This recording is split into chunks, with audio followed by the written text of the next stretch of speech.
Alright, so here's this week's weekly Witch Queen campaign mission. It's the last chance, and this is the last chance to probably do one of these weekly Witch Queen campaign missions with Nightfall modifiers and endgame modifiers and such as match game shields. Togetherness is the weekly modifier this week, and so I'm back on Stormcaller. Mainly wanted to go with Warlock so I can have a healing rift, but I also, in light of one of my recent videos that I put up, which was actually last week's weekly Witch Queen campaign mission, I ran, for the cunning, I ran Sentinel Titan with a Glaive build with Synthoceps and the Enigma Glaive to synergize with Void and take care of all the Void shields. And after some discussion in the comments, figured out, or some other people had figured out, you guys, that Echo of Leeching, or sorry, not Echo of Leeching, Echo of Leeching does work with Glaives, so melee kills with your Glaive will give you health back. That I knew, so I was actually sporting that fragment for that run with Sentinel. But I was also curious about Echo of Exchange, because that states that melee kills, not even charged melee kills, just melee kills in general, give you grenade energy. And I wasn't sure if it actually worked with Glaives, because I know in the past it didn't. But some people in the comments confirmed that it worked for them, so I went and tested it myself in Nightmare Containment, and yeah, it does work. So that's pretty cool. I would have ran that fragment for sure if I knew that in advance. I probably could have tested it, to be honest, but you know, I was happy with my weakening grenades and extended duration anyway, so it wasn't a huge deal. But definitely in the future, I apologize, I'm still getting over a bit of a cold, so that's why my voice sounds the way it does. But anyway, so I figured that I would have to revisit a Glaive build with Echo of Exchange in mind, but instead of just doing the same thing with Synthoceps or with Void, I just wanted to do something a little different. And this week kind of necessitates it, because the last chance is all Arc and Solar. You got Arc shielded Knights, you got Solar shielded Wizards. There's no acute burn, so it doesn't really matter as far as general damage, what subclass and elemental weapons you decide to use. The only thing that really matters is the match game shields that you need to take care of. So I wanted to do an Arc build, and because Togetherness is the modifier, I didn't really feel like building into Titan. I've done a lot of Titan runs lately anyways, and Titan requires a little bit of setup to get some healing back when Togetherness is the modifier. It's doable. I did it on the Arrival, which I think was the most recent run I did with Striker, when Togetherness was the modifier. So you could build into healing with like Explosive Wellmaker and Wall of Life, and all that kind of stuff. But I didn't want to do that again, because I've already done it. Like I said, I've done a bunch of Titans, so I'm back on Warlock. And some other people in the comments were sounding off with Karnstein Armlets, which is an exotic that I haven't touched at all on Warlock. Actually, I didn't even know I had a pair. I've got a decent pair.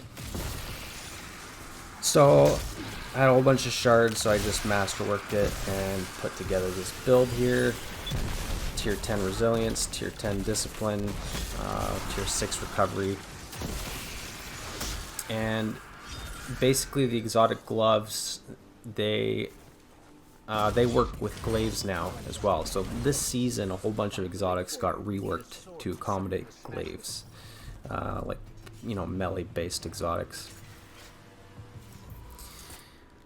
which included Karnstein Armlets, which has the kind of the intrinsic perk called Vampire's Caress. So your melee kills give you health restoration, and it's pretty substantial. So when I'm not in my rift, excuse me, when I'm not in my rift and healing, then I can just be beating stuff up with my stick and healing, and that worked out pretty well. And it also gave me an opportunity to use Nezarec's Whisper, which is the Season of the Haunted glaive that is craftable.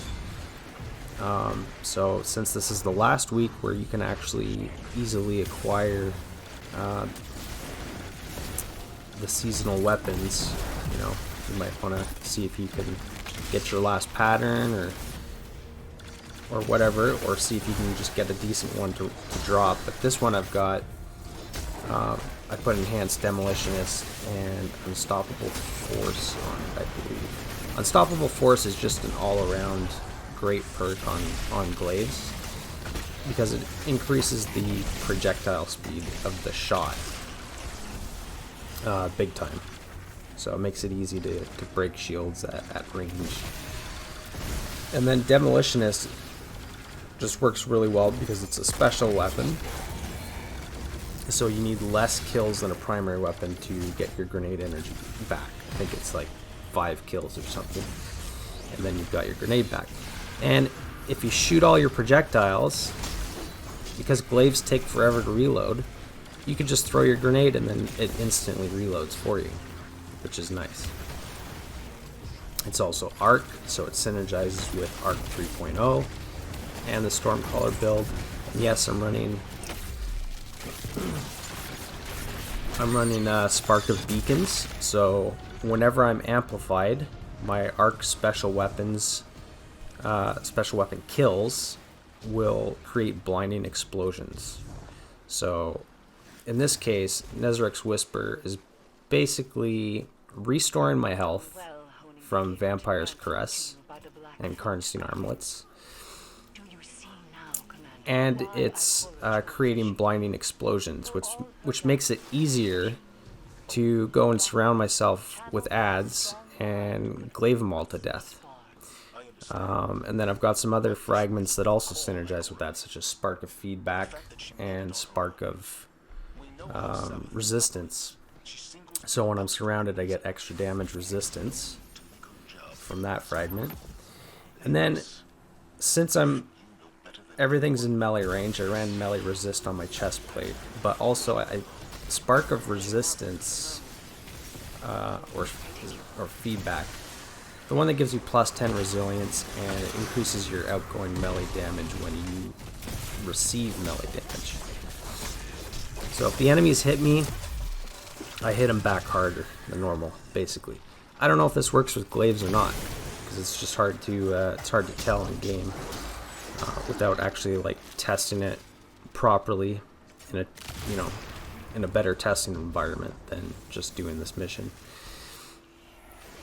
But it may have worked. If not, I was still benefiting from the plus 10 resilience. And other than that, I wasn't using my charged melee at all, because generally, if you're using a glaive as your kind of your bread and butter part of your build, then you're not going to have time to focus on your charged melee attack. So it's useless to basically build into strength or into your charged melee, because you got your glaive. And then I'm also running the seasonal artifact mod Passive Aggressive Guard, which I also ran on my Sentinel Synthoceps build, which gives you, I'm not sure on the values, probably 25 to 40% damage resistance while yielding a glaive, and it might have to be in like close proximity to enemies. I'm not 100% sure, but it definitely does make a difference.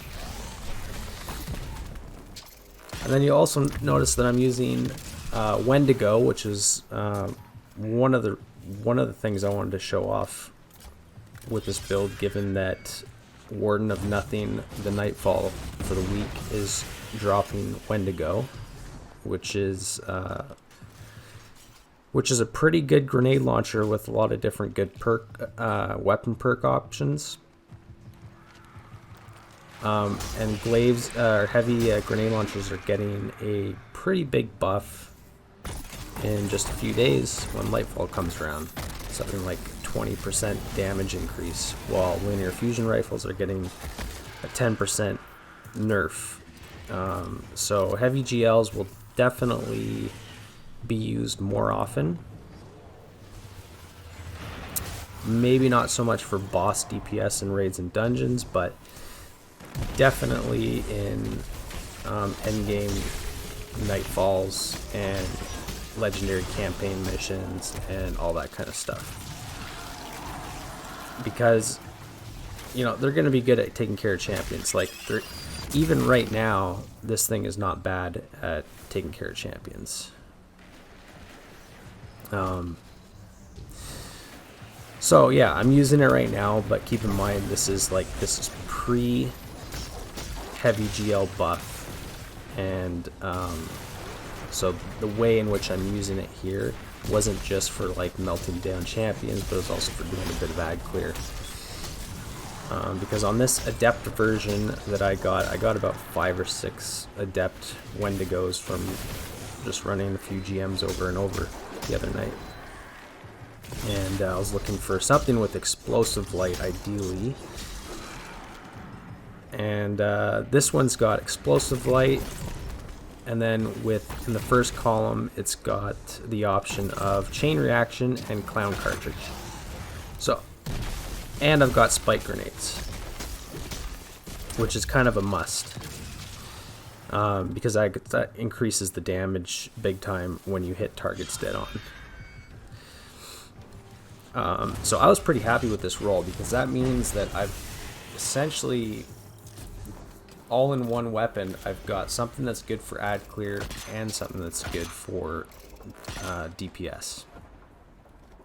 So if I'm doing DPS, you know, explosive light is going to do DPS no matter what, but if I was up against like dungeon or raid bosses, or like, you know, hefty targets that are greater than just champions, for example, clown cartridge would probably be the best choice. But for doing this Nightfall, I kept chain reaction on, because it was, you know, I didn't need clown cartridge to take care of champions or light bearers, and chain reaction was a nice benefit to have. Since my ad clear, my non-melee ad clear capabilities are fairly weak on this build, right? Because I've got my glaive, so I can get up close and I can glaive everything, but that's not always practical. Like if there's wizards, like right here, you don't want to get up and start using the glaive on a whole bunch of ads when there's wizards. You want to take care of the wizards first, because they'll put their poison cloud down on you, and then you get stuck in their poison cloud. If you get stuck having to reload your glaive and your grenade's not up, you're not going to be able to get to cover and reload. You're just going to be a sitting duck, because you can't put your glaive shield up and block damage. So this is definitely the apothecary wing. Yeah. So Wendigo was kind of like my backup ad clear weapon / champion damage, which is why I'm running Arbalest as well. So Arbalest is basically my ranged, you know, Arbalest is Arbalest. It's high damage, It's a linear fusion rifle. It's not quite as good as the heavy, but it's pretty darn close. It's like better than snipers. So, and it can take care of all the solar shields for me, no problem. So yeah, Arbalest was basically designed for wizards in particular, and of course we have barrier champions, so I needed some kind of barrier weapon.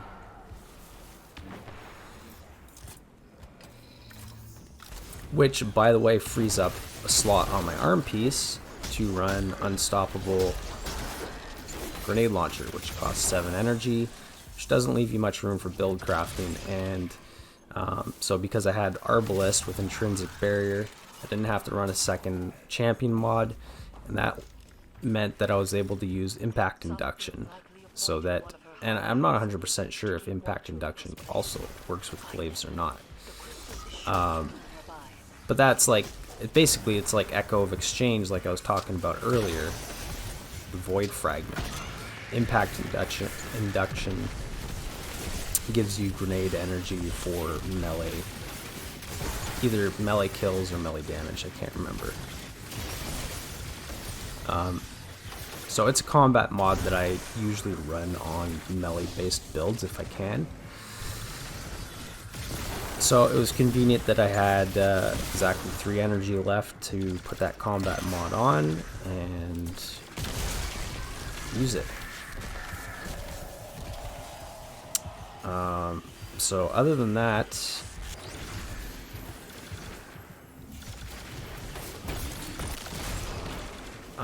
as far as the other combat mods I'm running, I'm just using high energy fire. This Unstoppable almost gets me here because I didn't realize that my Unstoppable shot on my grenade launcher wasn't procced. If that happens, use pillars, use corners. You know, Unstoppables aren't that smart, they'll just lose you. So I got a little bit lucky there. But yeah, I'm using Charge with Light mods, counter charge so that I can get Charge with Light stacks off of stunning champions. And then taking charge so that when I pick up Orbs of Power I get Charged with Light. And I'm producing orbs from Harmonic Siphon. Oh, right. So this is kind of another key part of the build, at least when I was build crafting it, was I needed to figure out a way to get Orbs of Power. This was going to be a little bit tricky because, you know, it would be easy if I was running a primary arc weapon, you know, like Trinity Ghoul or something like that. I'd be producing orbs left and right. But I'm not using the Glaive like a primary weapon, you know, like a primary arc weapon. I'm hitting stuff with my Glaive. So unless I'm rapid killing enemies with the Glaive projectile, I'm not really getting too many Orbs of Power. I can use my heavy, my grenade launcher, Wendigo, to get Orbs of Power, but I'm not really, you know, spamming heavy just for the sake of getting Orbs of Power either. So I decided to use, I have Harmonic Siphon on anyways, that way, you know, if I'm lucky I can get at least a couple orbs. But I also decided to run Striking Light, because Striking Light says that when you're charged with light and you get melee kills, it spawns an Orb of Power. Now, I never saw an Orb of Power spawn when I killed stuff with my Glaive while charged with light. So I don't know if it's just because it went right over my head and maybe I just picked it up without seeing it, or if it just, or if Striking Light just doesn't work with Glaives. Maybe it has to be, you know, an actual non-Glaive melee kill. Maybe it has to be a charged melee kill. I don't know. But that was basically my thinking, was that I can, if I'm lucky, I'll get some orbs from my weapon kills, and then I can also try and get some orbs from Striking Light and melee kills, seeing as I'm doing a lot of melee kills. And then another part of the problem was I noticed that even when I did pick up Orbs of Power, Wendigo didn't seem to have Explosive Light procced on the buff, or you know, in the buff section of the screen on the left side. I don't know if it's because I had too many buffs up, and since for whatever reason Bungie won't let us see all of our buffs, like we have to just guess if they're there or not because it only shows 4 at a time. So I don't know if it's just bugged or what, but I couldn't really tell if I ever had Explosive Light proc. But that was the whole purpose of getting Orbs of Power, was to get Explosive Light going on Wendigo so I can get a 25% damage buff.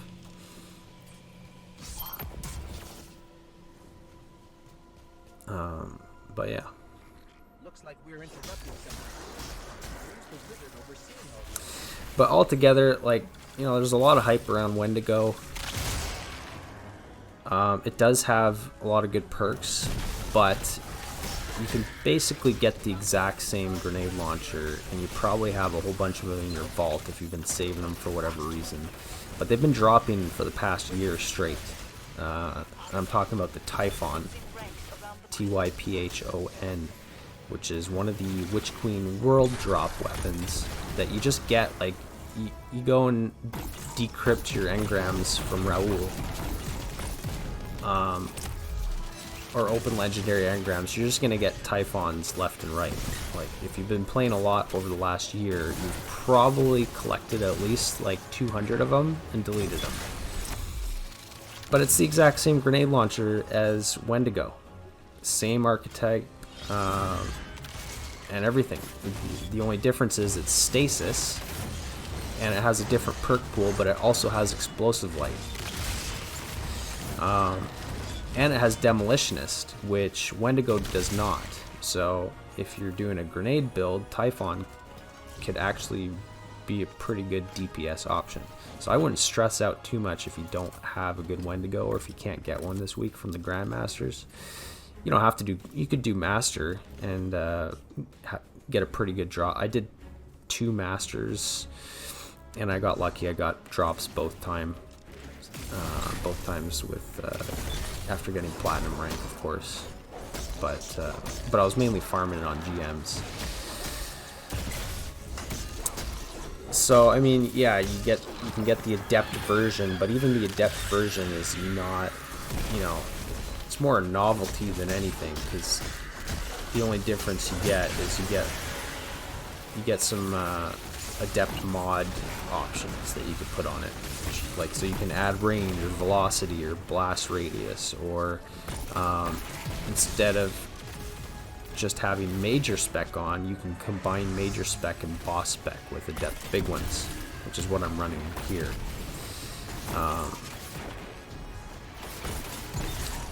But it's pretty trivial, I think, generally speaking. Like, if you're gonna take a heavy GLN to do dungeon or raid boss damage, like the Adept mod that you're gonna equip is not gonna make a difference compared to what you would on a non-Adept weapon. Like, you're generally gonna go with boss spec or backup mag or something like that.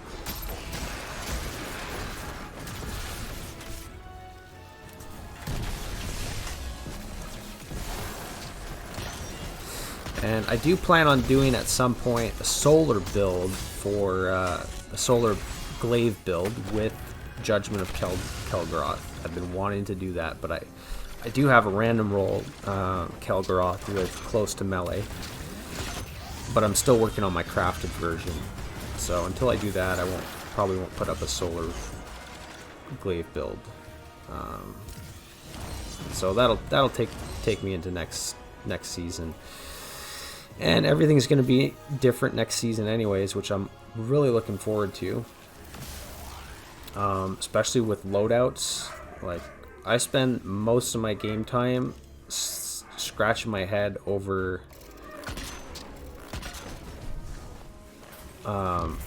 builds and like trying to optimize them. Like, I just nerd out over this stuff. Sometimes I get on to play, I don't even play. I just sit there looking at stats and figuring out builds.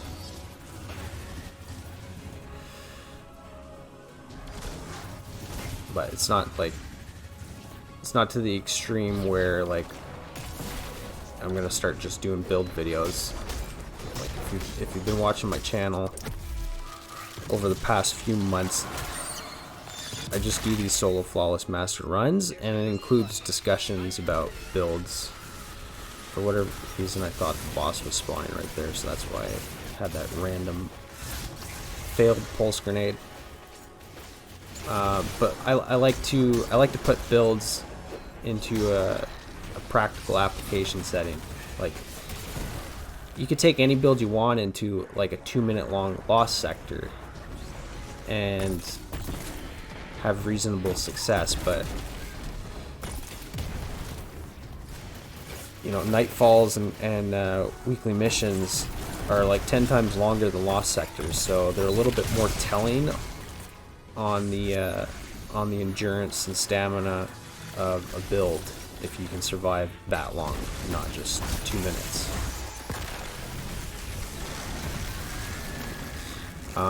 But yeah, loadouts I'm especially excited for.